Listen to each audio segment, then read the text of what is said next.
UEFA champions লিগের শেষ ১৬-র দ্বিতীয় লেগে ম্যান সিটিকে হারিয়ে কোয়ার্টার ফাইনালের টিকিট কেটেছে রিয়াল মাদ্রিদ। আর্সেনালের কাছে ২-০ গোলে পরাস্ত হয়েছে লেভারকুসেন। এদিকে চেলসির সাথে ৩-০ গোলের জয় পেয়েছে পিএসজি, আর ৫-০ গোলের বড় ব্যবধানে বোডো গ্লিম্টকে উড়িয়ে দিয়েছে স্পোর্টিং সিপি।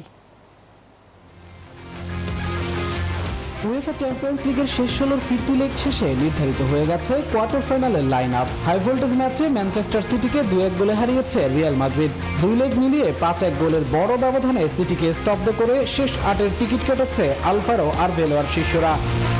যুক্তরাষ্ট্রের ১ নম্বর জিম চেইন গোল্ড জিম এখন আবারও বাংলাদেশে। বসুন্ধরা আবাসিক এলাকা ও বসুন্ধরা সিটি শপিং মলে। এদিকে ফরাসি জায়ান্ট পিএসজি তাদের শক্তিমত্তার জানান দিয়েছে চেলসির বিপক্ষে।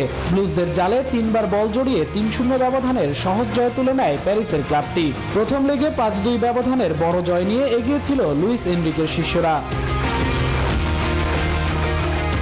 অন্যদিকে লন্ডনের এমিরেটস স্টেডিয়ামে বায়ার লেভারকুসেনের রূপকথার দৌড় থামিয়ে দিয়েছে আর্সেনাল। ২-০ গোলের জয় গানাররা নিশ্চিত করেছে পরের রাউন্ড।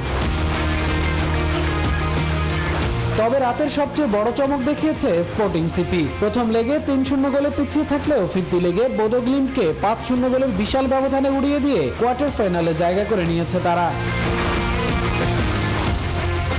এই জয়ের মধ্য দিয়ে চ্যাম্পিয়ন্স লিগের কোয়ার্টার ফাইনাল নিশ্চিত করেছে ৪ মহারথী। ফুটবল ভক্তদের নজর কোয়ার্টার ফাইনালে, যেখানে মুখোমুখি হবে ইউরোপের ৮টি শক্তিশালী পরাশক্তি।